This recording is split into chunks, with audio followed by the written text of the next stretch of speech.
Harlan, York, immigration attorney, Newark, New Jersey, 973-642-1111. The website for 20 years is immigrationlawnj.com.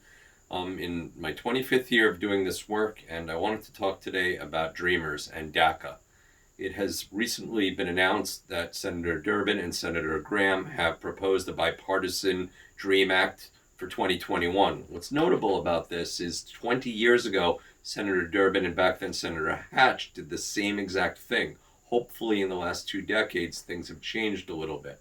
Obviously, 9 years ago, with the advent of DACA, Deferred Action for Childhood Arrivals, we now have a population of somewhere in the neighborhood of 800,000 so-called dreamers who have DACA status. In addition to that, our new president, Joe Biden, had proposed that Congress consider what I've referred to as a kitchen sink proposal to give almost a general amnesty to all undocumented immigrants. Frankly, I think that's a big reach, and I don't expect that to happen. However, right at the top of that proposal also was a measure under which DACA holders and or dreamers could, in fact, apply for green cards.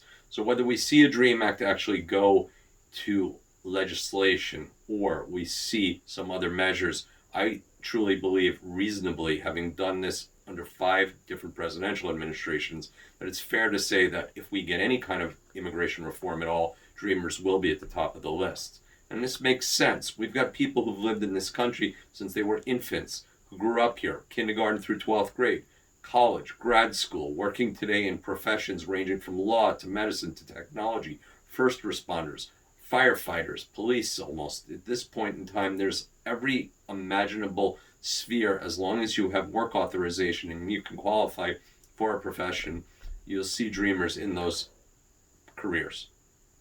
So what are we left with now? A lot of what I've been referring to is cautious optimism.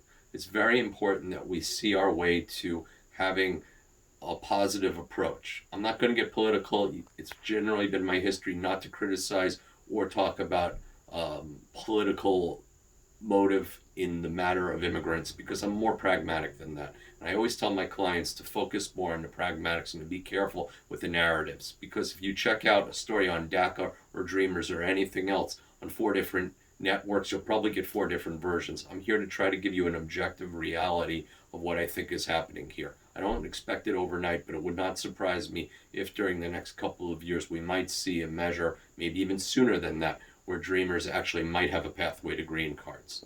So this is where we're at right now, and this is what my focus is for the moment. If you have DACA status, renew it. If you've never had DACA status and you qualify, time to apply for the first time. If you're over the age of 15, under the age of 31, as of the measure being announced back in June of 2012, feel free to reach out to me. I'm available again, 973-642-1111. Harlan, York, immigration lawyer, Newark, New Jersey. Service for immigrants all over the world, all over the United States. We have a 5-attorney team exclusively practicing immigration law from our home office in Newark, New Jersey. www.immigrationlawnj.com. Be safe, be healthy, and let's look forward to a better new year.